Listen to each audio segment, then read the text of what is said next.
Ojemba, how far? How it dey be? My pikin, how far? How market you? I hope say you there. Kai neba na nubo kai na roll. I neba ne neganya. Na oni na ru show this guy. Samba kai be no go do udore na ro. Oshiwe na aga. Ana meje na ọnwa na abata. Ebi ejego nkịta.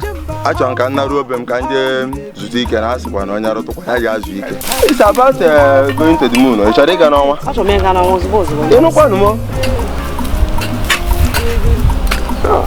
This one is called analog. We don't pass this level. This is 14th century and 15th century. I want to teach you scientific farming. Nwa obere ihe ị mere, ị nwetara ya. Ị nwere ya na 60%.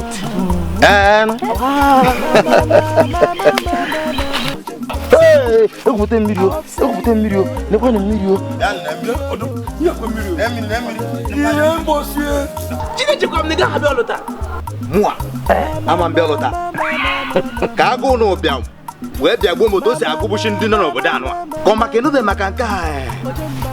Ojemba wetara na obodo oyibo a na-akpọ scientific farming.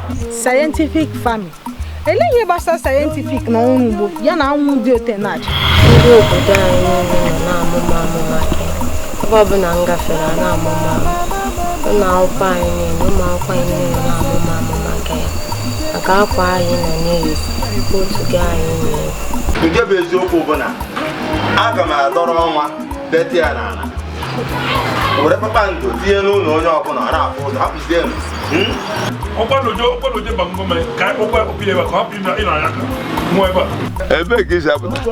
Esi m n'ụlọ ọrụ na ejere m ọrụ ugbo. Ọrụkwa? Ọrụ ugbo. Wee ịkọcha tie enweghị tiri mmọnwụ. Ezigbo otu oyi na-ama m ebe a nọ kịta. Ịchọọ isowe Ojemba sobe. Kama ana m ekwu na ihe esokata ya isi atọghị na mpio. Isi ahụ tọghị na mpio. Ije mkpa nwunye gị kpọrọ m ụgwọ.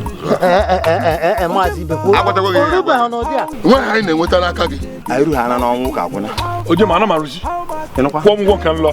Nwa dị arụzi nye m ego. Ọgaba na nọ n'ọnwa abụọ ọbụla. Ị naghị afụ na ya anaghị adaru ana. Ịhụ ndị a na-eme ya na oyi bịa nwa obere oge mmiri awapụtawa. Nsị na osi na-ada.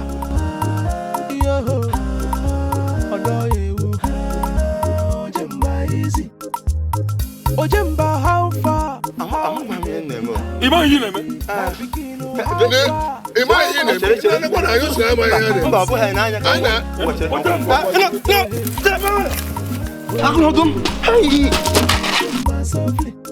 I hope say you there.